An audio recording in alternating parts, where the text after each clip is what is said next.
Nous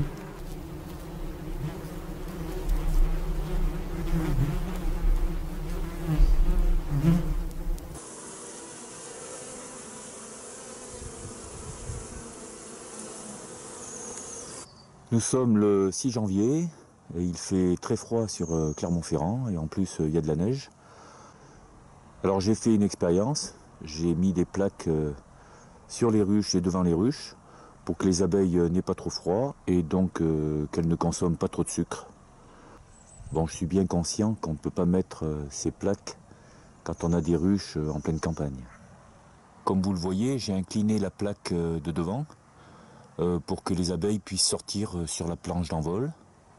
Et par côté, il y a aussi de l'aération. Donc elles ont quand même de l'air.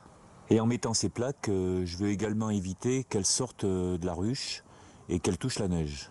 Parce que si elles touchent la neige, elles meurent. Elles ne peuvent pas rentrer dans la ruche à nouveau. Bonjour, nous sommes le 9 janvier, donc je vais vérifier le varroa sur les deux ruches où j'ai mis de l'acide oxalique, voir si beaucoup de varroa est mort depuis la dernière fois. Donc je mets cette baguette pour boucher l'entrée des abeilles.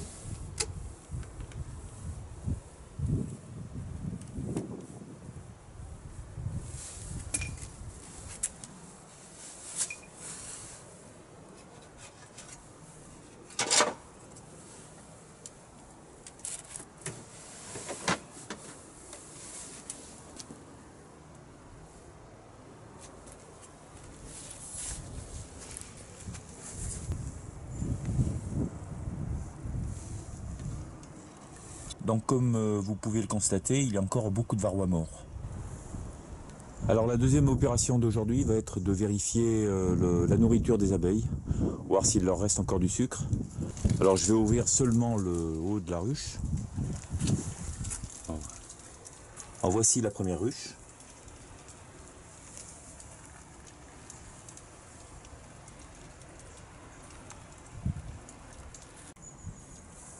Voici la deuxième ruche. Voici la troisième ruche.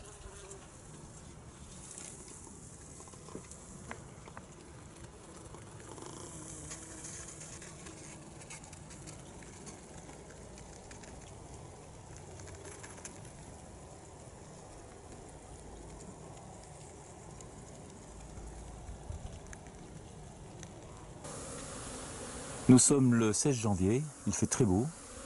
Et vous voyez, les abeilles sont sorties et font leur vol de propreté pour nettoyer un petit peu leurs intestins.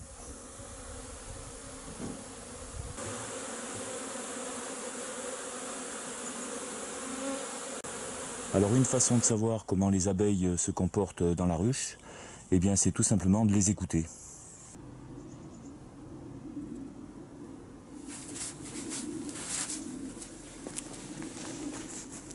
Si on entend un tout petit bruit, presque imperceptible et bien régulier, c'est que les abeilles se comportent bien dans la ruche. Alors une autre façon de voir comment les abeilles se comportent dans la ruche, c'est d'enlever le plancher.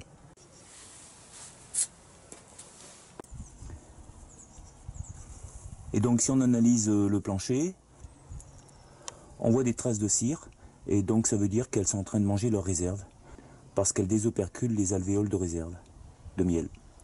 Donc avec l'analyse de ce plancher, on voit que la grappe se comporte bien. Nous sommes le 1er février, alors je vais vérifier les réserves des abeilles en candy.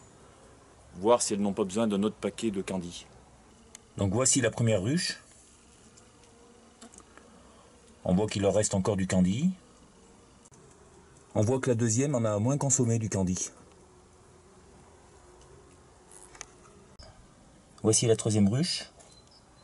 Elle a bien entamé le candy.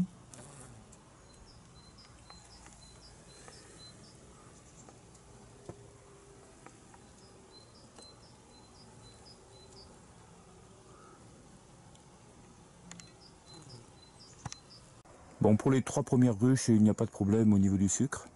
Par contre, j'ai beaucoup de crainte pour la 4e ruche, parce que la grappe, je me suis aperçu, elle était toute petite.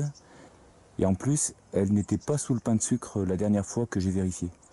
Donc il a fallu que je mette le pain de sucre juste au-dessus de la grappe. Donc je vais voir un petit peu comment ça se passe. à l'intérieur de la ruche. Voici la 4e ruche.